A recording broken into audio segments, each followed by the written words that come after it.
Mateus capítulo 28, o versículo que eu vou ler é o 18, tá bom?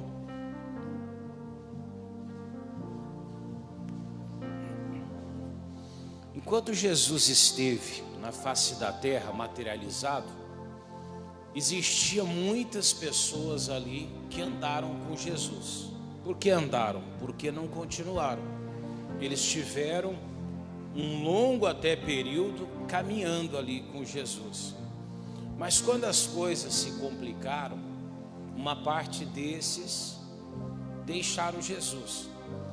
Quando houve aquele tumulto que queriam soltar Barrabás ou Jesus, alguns desses ficaram divididos, não tomaram partido, não é verdade? Mesmo que foram curados, alguns tinham sido libertos por Jesus, alguns daqueles que gritaram também lá, solta Barrabás e crucifica Jesus, foram daqueles que jogavam ali flores quando Jesus passava montado no jumentinho, amém? Só que esse grupo, essas pessoas, elas são consideradas as multidões que andavam com Jesus. Não eram discípulos de Jesus, eram multidões, eram pessoas que estavam ali aglomeradas para ver, para receber. Se tiver alguma coisa eles queriam, mas eles não tomavam partido. Claro, existia no meio dessa multidão um povo misto. Tinha ali aqueles que criam em Jesus e tinham aqueles que não criam. Como todos os lugares é desse jeito, não é verdade? Tem gente que crê em Deus e tem pessoas que não creem. Existem pessoas que elas vão viver o evangelho. Existem pessoas que elas vão separar aquilo que realmente parece viável para a vida delas. Ou seja, existe uma diferença muito grande das multidões que andavam com Jesus, como até hoje tem, daqueles que são realmente discípulos de Jesus, amém? Então eu preciso diferenciar na minha vida. O que eu tenho sido? Eu tenho sido um discípulo de Jesus, ou eu tenho sido mais um no meio da multidão? Lembrando que na multidão tem pessoas que creem e tem pessoas que não creem. Mas pastor, então ser parte da multidão não é ruim. O que Jesus ele mais prezou e ele insistiu, e está lá em Mateus 28, versículo 18, é assim, foi a primeira direção que Jesus nos deu. E chegando-se Jesus, falou-lhes dizendo: é-me dado todo o poder aonde? No céu, na terra e debaixo. E aonde, igreja? Eu estou parando aqui porque está sumindo o sinal ali, amém? Ou seja, Jesus ele falou que era dado todo o poder. Do lado tá ou sumiu também tudo? Então vamos para a Bíblia mesmo, no modo tradicional. Vamos para cá. Vamos ler de novo. Acontece, né? Voltou. Vamos 19 agora. Portanto, ide e fazei o quê? Ensinai todas as nações, batizando-as em nome do Pai e do... Continua. Ensinando-as a guardar todas as coisas que eu vos tenho, e eis que estou convosco todos os dias, até a consumação dos séculos. Ou seja, Jesus mandou que separasse da multidão os discípulos dele. Quando eu falo discípulo, igreja, não estou me referindo a pessoas que fazem a obra, pessoas vinculadas à obra. Eu estou me referindo a pessoas, amém, que andam com Deus e vivem o propósito de Deus. Então Deus manda fazer o quê? Ensinar elas, não é? A guardar todas as coisas como Ele tem mandado. Voltam para mim o versículo 19. Olha o que ele fala lá no 19. Portanto, ide, e ensinai todas, ou seja, fazer discípulos. Quando uma pessoa vira discípulo de Jesus, ela já não faz mais parte da multidão, amém? Começa a haver uma diferença na vida dela, e essa diferença é notada até pela maneira que essa pessoa vai à presença de Deus. Você pega, por exemplo, a multidão que andava com Jesus, os interesses deles era diferente dos discípulos de Jesus. Como assim, pastor? Você quer ver o exemplo para a tua própria vida? Vamos um pouquinho mais à frente, lá em Evangelho de João 10:19. Evangelho de João 10:19.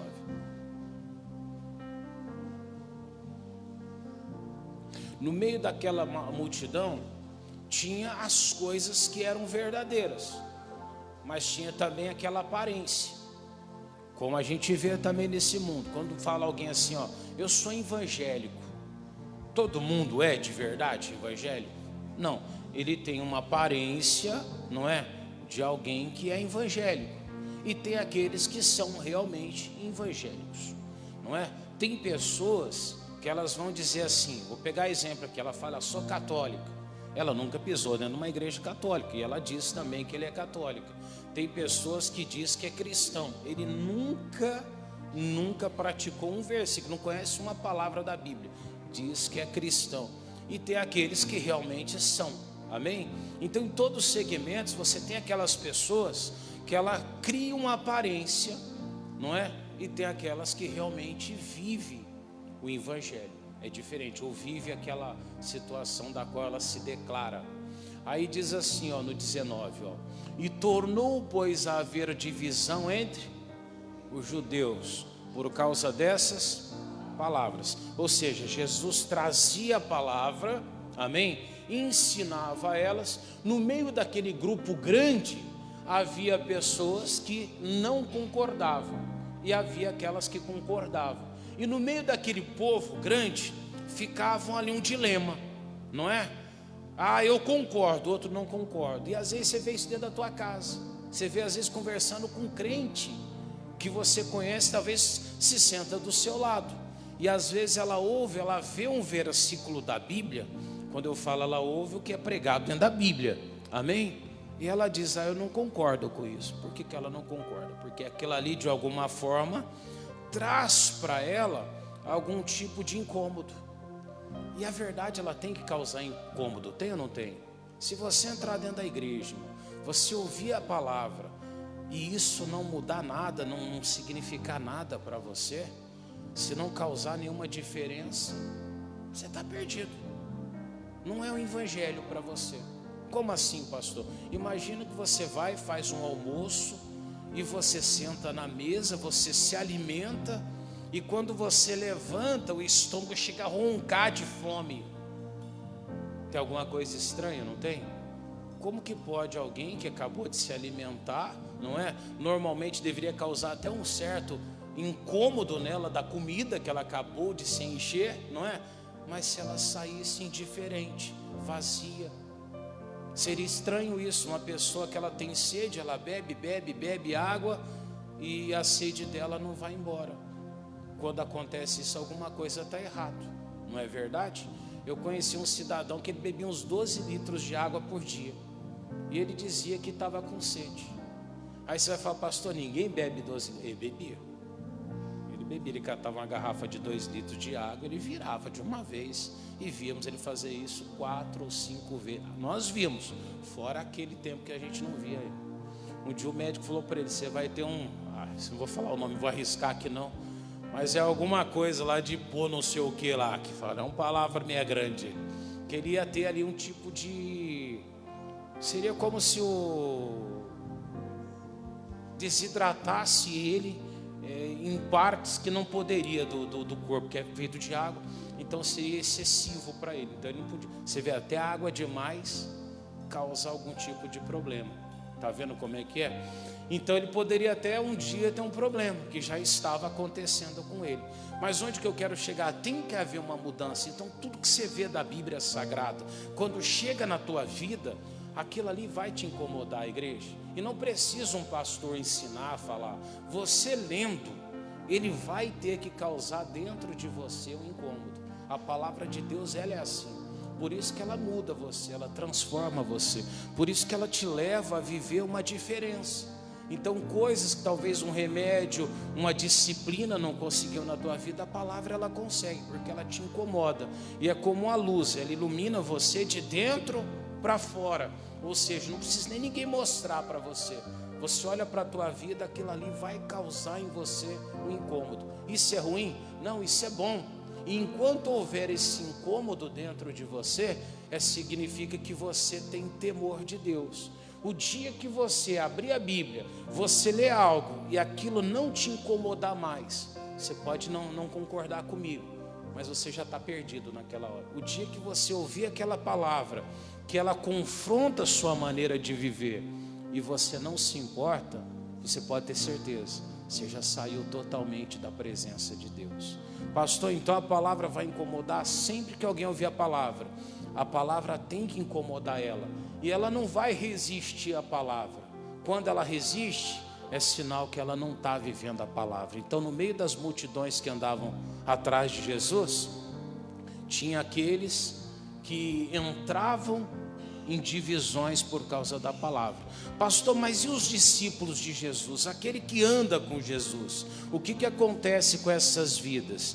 Aí em João 17, versículo 12, Evangelho de João mesmo, 17, 12.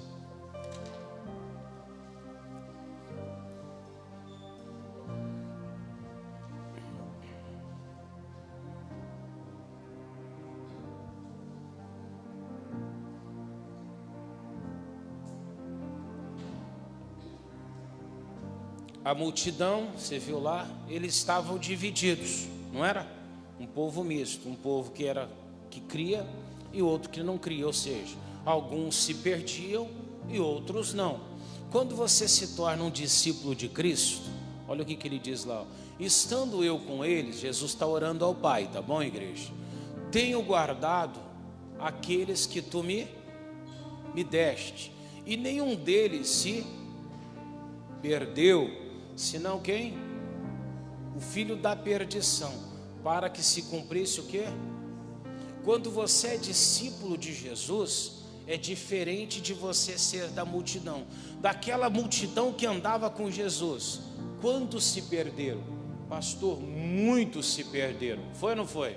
Quando Jesus foi crucificado, a maioria dispersou, a grande parte até ficou contra Jesus.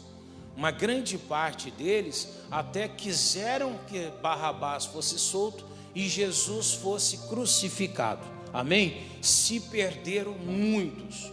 Daqueles que se tornam discípulos de Jesus, ele mesmo falou, guardava-os em quê? Em meu nome. Amém? Tenho guardado aqueles que tu me... Quando você é um discípulo de Jesus, Jesus está falando, ele vai guardar você. E quando ele fala que ele vai guardar você, nessas ciladas do dia a dia, nas adversidades que você enfrenta, pastor, essa é a diferença, essa é a diferença. Quando uma pessoa ela só é parte da multidão, ela não tem compromisso com Deus. Deus não tem compromisso com ela. Mas quando você se discipula para Jesus, ali automaticamente Jesus passa a ter uma responsabilidade sobre a tua vida. Ou seja, faz o que fizer, Jesus ele tem um compromisso com você. Amém, igreja? E ele diz, nenhum deles se perdeu, exceto Judas, amém? Que já tinha mesmo que trair Jesus, porque já estava escrito assim. Um pouquinho mais à frente, Evangelho de Lucas, capítulo 5, eu vou ler do 1 ao 15, vou ler bastante, tá? Evangelho de Lucas 5, do 1 até o 15. A multidão que ia atrás de Jesus, eles tinham um único propósito. Eles queriam receber algo de quem? De Jesus.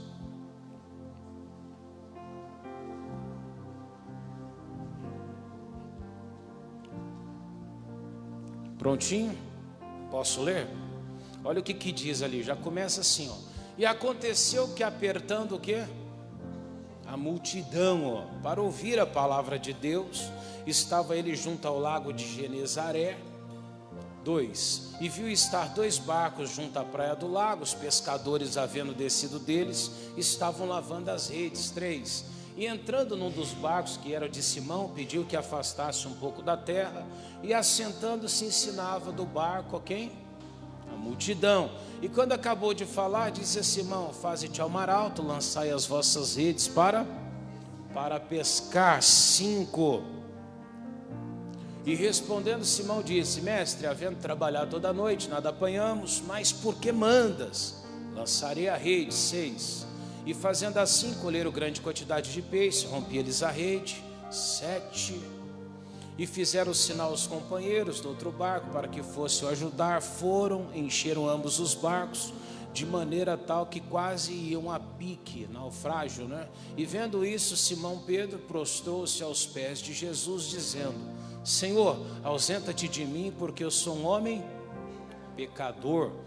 Pois que o espanto se apoderara dele e de todos que com ele estavam, por causa da pesca que haviam feito. 10, né? E de igual modo também Tiago e João, filhos de Zebedeu, que eram companheiros de Simão, disse Jesus a Simão: não temas, de agora em diante serás pescadores de quê? De homens. 11. E levando-os ao barco, os barcos para a terra, deixaram tudo e fizeram o quê? Seguiram. 12. Aconteceu que quando estavam uma daquelas cidades, eis que um homem cheio de lepra, vendo a Jesus, prostrou-se sobre o rosto e rogou-lhe, dizendo: Senhor, se quiseres, pode o quê? Podem me limpar. E ele diz lá, e ele estendendo a mão, tocou-lhe, dizendo: quero ser limpo. E logo a lepra desapareceu dele. 14. E ordenou-lhe que a ninguém dissesse, mas disse-lhe: vai, mostra-te aos sacerdotes e oferece pela tua purificação o que Moisés determinou, para que lhes sirva de testemunho. E o 15. Porém a sua fama se propagava, lê comigo essa parte aqui, ó, ainda mais, e ajuntava-se muita gente, para quê? Para o ouvir e para ser por ele de suas enfermidades. Aquela multidão desde o começo ouvia Jesus para quê? Para aprender o que poderia extrair. Queriam ali aquele resultado da pesca maravilhosa, queriam da multiplicação. Quando Jesus multiplicou pães e peixes, um grupo apareceu inclusive e falava: Senhor, por onde o Senhor tinha andado? Todo alegre. E Jesus fala para eles: vocês me seguiam por causa da multiplicação, não foi porque vocês receberam a palavra de mim. Ou seja, eles estavam com Jesus por causa de um interesse apenas. Amém? A multidão normalmente segue Jesus porque às vezes precisa de algo, uma cura de um filho, uma libertação, um desemprego. Ela precisa de um milagre, talvez no casamento, talvez na vida profissional. Amém? Mas ela não segue Jesus por causa das mesmas razões dos discípulos. Você não vai ver em lugar nenhum os discípulos pedir: Senhor, faz um milagre para mim, faz um milagre na minha vida. Você não viu Pedro chegar e falar: Senhor, essa noite foi ruim, voltamos sem nada e não temos nada para poder levar hoje para casa. Eles não falaram isso. Amém? E o próprio Jesus entrou no barco deles e trouxe para eles a solução. Já a multidão pressionavam, queriam, iam atrás de Jesus, às vezes até causava confusão, como era aquela parte do lunático. Começaram a discutir e lamentar, porque eles não conseguiam, os discípulos, expulsar o demônio deles. Então você percebe que quando uma pessoa realmente ela se torna discípulo de Jesus, ela não vai mais atrás de Jesus só pela cura, ela não vai mais só pela prosperidade, ela não vai mais só porque ela precisa de alguma coisa. Ela passa a buscar Jesus por causa da salvação dela. Amém? E ela quer andar com Jesus. Ou seja, eu não posso ser multidão, eu tenho que ser escolhido por Jesus. Eu tenho que ser aquela pessoa que tem uma vida com Jesus. Agora eu vou mostrar, por exemplo, aqui o que os discípulos faziam. Lucas 14, 33. Olha a postura de um discípulo de Jesus.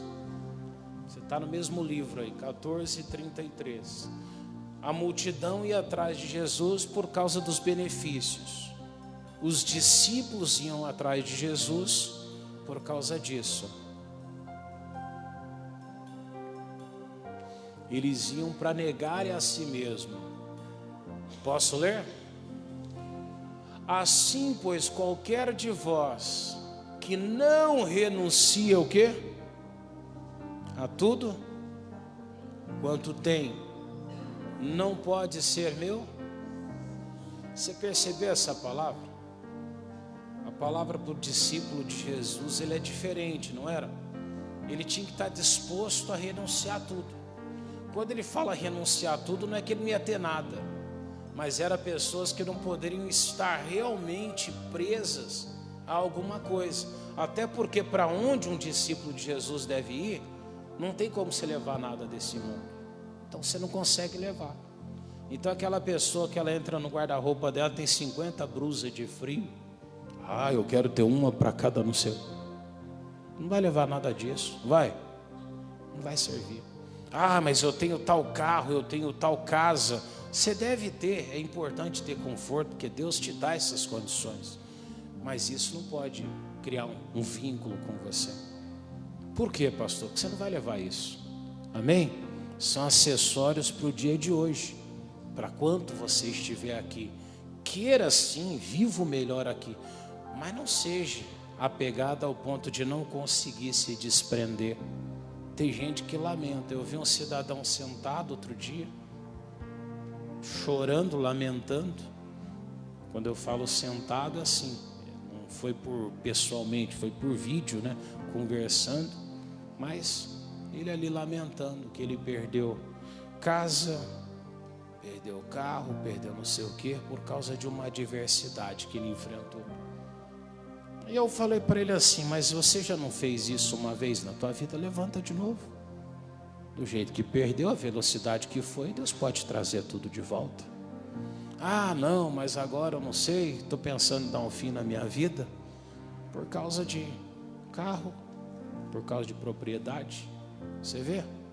Nunca foi convertido, era apenas alguém da multidão. Aí eu falei assim: irmão, você já foi até obreiro, você é desviado. Ficou bravo ainda, mas é desviado ou não é? Desculpa a sinceridade. Ele servia a Deus por quê? Por causa da propriedade, porque estava dando certo. Ele servia a Deus porque estava tudo bem. Na luta, quando veio, ele se perdeu, já estava pensando em dar um fim na própria vida.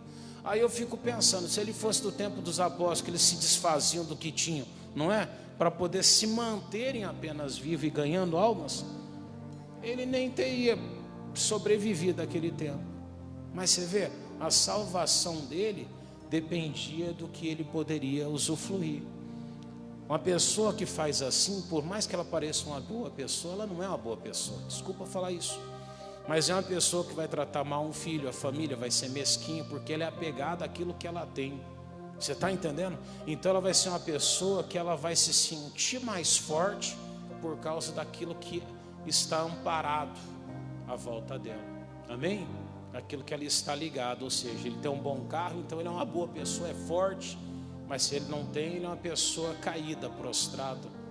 Ué, o teu valor não pode ser daquilo que você tem. Você está hoje com um bom carro, amanhã você pode estar andando de bicicleta. O que mudou na tua vida? Você deixou de ser quem você é? Então Jesus falava disso. Qualquer que não renuncia a tudo quanto tem, não pode ser discípulo. Renunciar não é que ele tinha que se desfazer, mas ele tinha que estar disposto a não ter apego nenhum a nada disso. Amém? Não se apegue a nada. A multidão já é apegada. Pegar um outro exemplo aqui, Evangelho de João 6:26. Vamos lá? A multidão procurava Jesus para isso, ó. Eu citei aquela hora, mas eu vou ler com vocês, tá bom? Posso ler? E a gente tem que tomar cuidado, irmãos, para a gente não ter as mesmas atitudes que esses tiveram.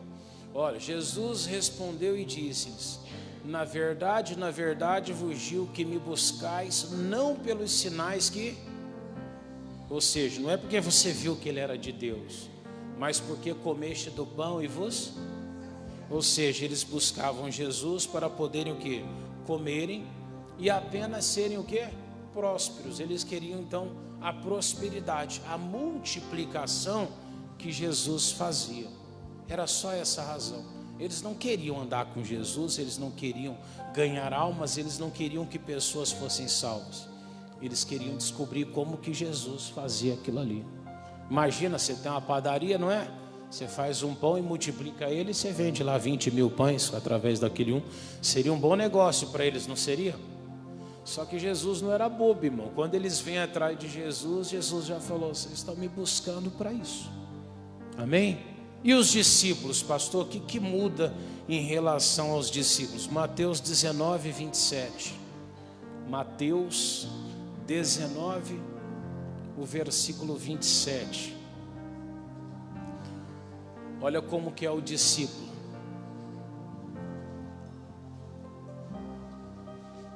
Jesus tinha falado para eles ali, um bando de discípulos começou a deixar Jesus. E aí Jesus falou para eles, falou assim: ó, vocês não querem ir também? E aí Jesus começa a falar umas palavras um pouco mais duras.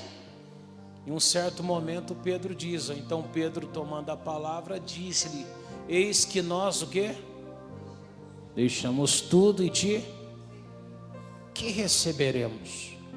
Ou seja, eles haviam feito o quê? Deixado o quê, igreja? E o Pedro não deixou Jesus quando a coisa estava ruim. Apesar que quando Jesus chegou não tinha peixe, não é? Mas se você observar, o Pedro deixou Jesus depois de ter feito a maior pesca da vida deles. Jesus ensinando o lado que eles tinham que lançar a rede. Foi ou não foi? Aí Jesus falou para ele: agora vocês serão pescadores de... Eu ouvi alguém dizer outro dia: é muito difícil você largar o barco quando ele está cheio de peixe. Quando está vazio, já não tem mais nada mesmo, né, irmãos? Já está ruim mesmo, não é assim? Mas quando está ali fervendo, né, é diferente. Acho que o Maurílio uma vez falou para mim, né, que ele tinha uma padaria também, né? Ele desfez quando estava bom, não é? Porque ele abriu mão para poder evitar uma contenda, uma discussão familiar, né? Pastor, isso é ruim? Não é ruim, é bom. É sinal que você não tem apego àquilo ali. Mas tem gente que não, até mata, se for preciso. Não, eu estou apenas defendendo o que é meu. Você vê? O Pedro falou: nós deixamos tudo e te seguimos. E aí Jesus diz no 28, claro que sempre tem uma recompensa. E Jesus lhe disse: em verdade vos digo que vós que me seguiste, quando na regeneração o Filho do Homem se assentar no trono de sua glória, também vos assentareis sobre os 12 tronos, para julgar as 12 tribos de... Mas isso quem havia deixado? Tudo. Amém, irmãos? Quem havia deixado tudo de lado. Pastor, então vai haver uma diferença do outro lado? Vai, claro que vai. Por isso que você não tem que se apegar a nada aqui. Amém? Você tem que trabalhar pelo outro lado. Espera um pouquinho, como é que vai ser a minha vida lá? Outro dia falou para mim, um senhor falou assim, falou: pastor, eu luto para poder estar bem do outro lado, porque aqui já foi uma desgraça mesmo que eu passei na minha vida. Ai, tudo bem, mas ele falou: do outro lado eu vou viver bem, porque o que ele fez? O que ele podia fazer para ajudar as pessoas, ele fez. Amém? Ele estava com a mente dele voltada aonde? Na salvação dele. Amém? E interessante, igreja, que cada dia que passa, eu não sei se é impressão minha, mas parece que eles vão tentando tirar tudo que você tem de fé. Começaram dizendo que Jesus não era Deus, não é? Que ele era um profeta apenas. Aí disseram que a Bíblia ela estava errada, começaram a querer atualizar a Bíblia. Agora já tem um movimento dizendo que não existe Espírito Santo, que oração em línguas não existe, não é? E você vai ver coisas piores. Eles vão de alguma forma aproveitar. Pastor, mas o crente firme com Deus não vai se perder. Tem muita gente mole que cada coisa que lançam, ela vai balançando. Você está entendendo? Por isso que é importante você ser firme com Deus. A cada dia que passa, pastor, mas essas falácias deles não vai afetar tanto. Mas por mais que afeta uma meia dúzia dentro da tua casa te perseguindo, quando você vai buscar Jesus já é difícil. É verdade ou não é? Concorda comigo? Quando você vai buscar a Deus e a pessoa fala para você que é besteira, então um pouquinho que eles conseguem vai afetando a sua vida. Então toma muito cuidado, seja um discípulo, seja firme com Jesus. Diga graças a Deus. João 6,15. Está em Mateus, vai para João 6,15. As multidões, elas procuravam um líder para elas queriam Jesus, um Jesus, não um Jesus Deus, ela queria um Jesus imperador, que tirasse o Império Romano. Eles queriam um representante, não é?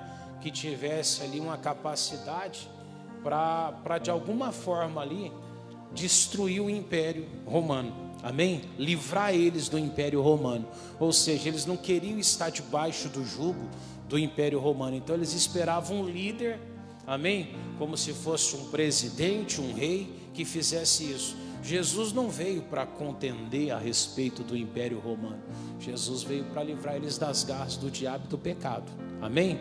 Ali diz a multidão, sabendo pois Jesus que haviam de vir arrebatá-lo para fazerem o quê? Rei, tornou a retirar-se ele só. Para onde? Aquela multidão que estava ali com Jesus queria um Senhor, um homem bom, não é? Que livrasse aquela terra das garras do Império Romano, então seria bom. E a intenção deles era arrumar um que fizesse isso, que se levantasse, amém? E trouxesse uma independência para eles. O próprio Cristo faz o quê? Se aparta. Por quê? Jesus não estava ali para esse propósito. João capítulo 13, versículo 5. O último versículo aqui, tá bom? E os discípulos buscavam Jesus por quê, pastor?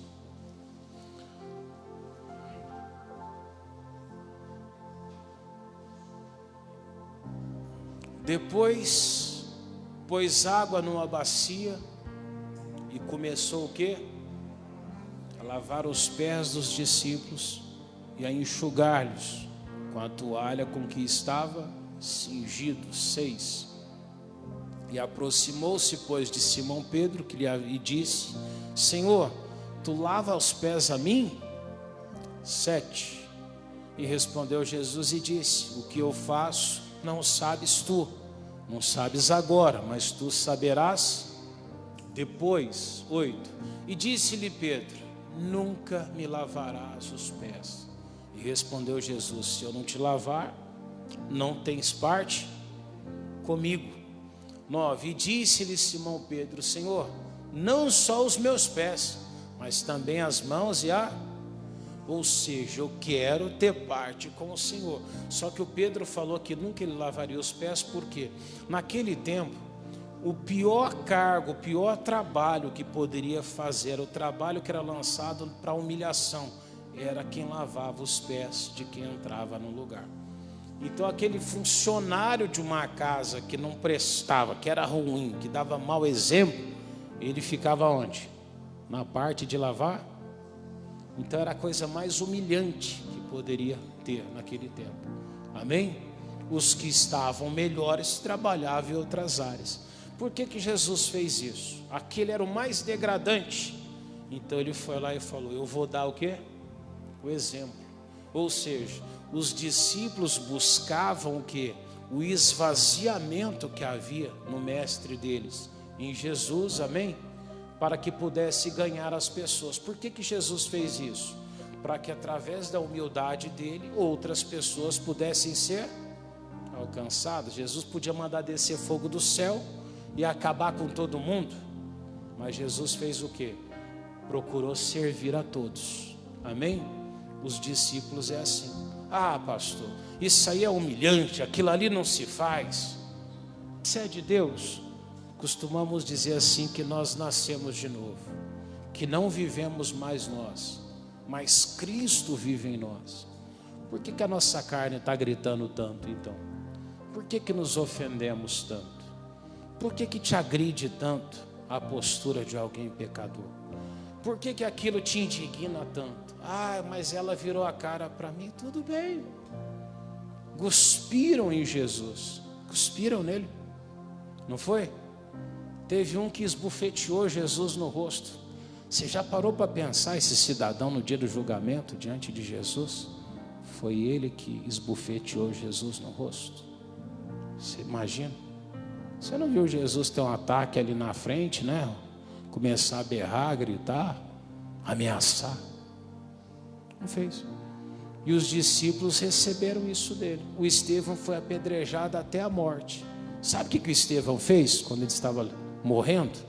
A Bíblia diz que ele fez exatamente o que Jesus fez. O que ele disse?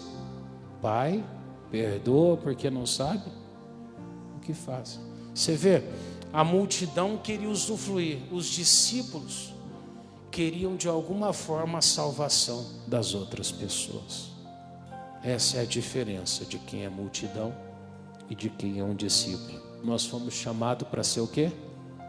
Discípulos do Senhor. Pastor, mas aí não é fácil. O evangelho não vai ser fácil nunca, igreja. Não tem como você chegar no céu sendo fácil. A Bíblia diz que é com muito esforço que o justo se salva. Com muito esforço. Mas pastor, o que eu quero não é só o que Jesus pode me oferecer. E é claro que você vai ter tudo isso, porque ele fala, não tem um que deixa pai, mãe, casa, carro, tudo, que não recebe 100 vezes mais nesse mundo e no porvir a vida eterna. Mas para isso ainda eu preciso estar disposto a renunciar tudo. Amém? Quando meu coração está dessa forma, pode ter certeza, eu estou me tornando o quê? Discípulo de Jesus. Amém? Então fala para o teu irmão, Jesus chamou você para ser discípulo dele. Amém? Só lembrando, ser discípulo não quer dizer que você é um obreiro. Amém? Às vezes você pode ser um obreiro, nem discípulo de Jesus é. Amém? Tem isso, pastor? Tem. Tem muita gente que está de obreiro, de pastor, que nem é um discípulo de Jesus. Ele se serve através de Jesus, não serve a Jesus. Mas a gente foi chamado para servir Jesus. Amém? Vamos clamar a Jesus então? Nós temos que aprender a ser discípulos. Volto a lembrá-los. Você nunca vê o discípulo na Bíblia pedindo milagre para Jesus. Quem pedia milagre era a multidão. Os discípulos queriam aprender de Jesus. Pode ficar de pé. Os discípulos queriam conhecer Jesus. A multidão queria saber como é que o milagre era feito.